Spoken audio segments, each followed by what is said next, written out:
vicdanlarını rafa kaldıranlar tarihin karanlık sayfalarına mahkum olacak.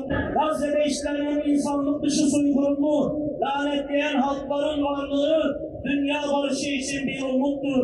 Karşısında insani bir duruş sergileyen vicdan sahibi halklara selam olsun. Kirli elleriyle cinsiyetsiz ve iffetsiz bir toplum dayatılmaktadır. Çok güzel bir duygu. Gelmem böyle çok heyecanlıyım. Dünden beri bekliyorduk böyle. Böyle kaynanam, kayınpederimle geldim. Kaynanam yatalaktır işte, onu da aldık geldik. O da çok istedi, sabah kalktık. Yani herkesle beraber olmak gerçekten çok güzel bir duygu. Burayı herkese tavsiye ediyorum, yani gelmelerini istiyorum yani. Vallahi herkesin birlik olmasını istiyoruz artık. Böyle görünce içimiz yanıyor yani, öyle olmasını istemiyoruz artık. Yani büyükler bir şeyler yapmaları gerekiyor artık. Ailece geldik, çok mutluyuz. Küçüklüğümüzden beri geliyoruz, herkesi davet ediyoruz. Peygamber Efendimiz'i almak için geliyoruz. Müslümanlar adına geliyoruz, herkesi bekleriz. Çok güzel bir şey, en azından bu hayırlara vesile oluyoruz. Herkesi bekleriz buraya. Filistin, Gazze için herkes duyarlı olsun. Lütfen herkes tepkisini koysun. Boykota özellikle dikkat edin. Kesinlikle evinize haram mal almayın. Çocuklarınıza Filistin kanı, Müslüman kanı içtirmeyin. Dikkat edin, özellikle boykota çok dikkat edin. Müslümanlar ölüyor, çocuklar ölüyor. Orada bir soykırım oluyor. Rabbim Hazreti Muhammed sallallahu aleyhi ve sellem gibi bizim de o yoldan ayırmasın diyorum. Buraya gelen insanların hepsinden de Allah razı olsun. Herkesin gelip bu duyguyu tatması gerektiğini düşünüyorum. Batman'ın %yarısı zaten burada.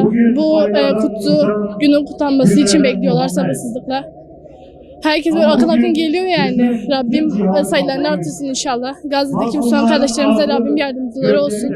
Yani sevinçliyiz bugün itibariyle ama işte Filistin durumunu biliyorsunuz. Müslümanın darmadağın olduğunu biliyorsunuz. Onun için de üzüntülüyüz, biraz burukuz yani. Diğer yollara göre Allah-u Teala İslam'ın ve ümmetin kurtuluşuna vesile etsin inşallah. Özellikle çocuklarımızı getiriyoruz, bunu yaşasınlar. Bunu görsünler, bilinçaltına yerleşsin. Bizim peygamberden başka önderimiz, rehberimiz yoktur. İnşallah biz onunla kıyamet günü el ele tutuşacağız. Jibergu insaniyet, doğma Hazreti Muhammed sallallahu aleyhi ve sellem ahlakı ve yaşantıya dur bu ye. İro tamamı ümmete İslam'e ketibine zulma, kafira zulma, zalma. Mecbure ev insan, ev insaniyet, ev ümmet disa ve gerer ya Hazreti Muhammed sallallahu aleyhi ve sellem. Jibo hatiri jibne ve zulma hana khalas ben. İhtiyacıya mezahfi ve kutlu doğma haya. İhtiyacıya Müslümana ve kafira tamama pehaya. Ne Müslümana tani. Yani insanlık onda bu dünyada. Müslümanlık onda bu dünyada.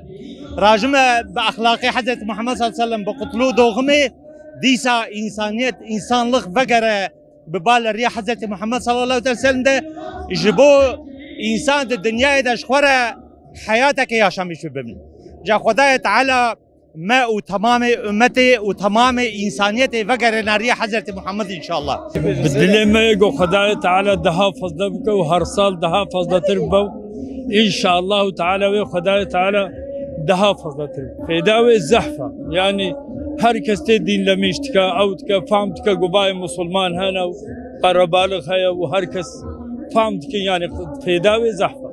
Hatına bedir heyecan tufazam, heyecanlıyım. Xuda Teala bi lütfu kerama xwe malaiketa bişina, ababila bişina. Xuda dbine ve xuda bela xwe bidewa. تشكي باشا برباشا جبر رسولي قضايا دوغم قنيوية أما هر سال تبرا برخوشة خدت على جوان راضي وكو في تجي شكرنا ومعتين فرا تبتو بلاميش دكين ديني إسلامي زيادة دبا إن شاء الله براقدي زيادة جيبه ربي عالم حقي ويوان فلسطينية جويز ظالمي روية وديرة خدت على جوي هرق بكا خدت على توب وتاقيد دا بتاقينا وخدت على ويبشكينا إسلامي زيادة بكا بالراية خدي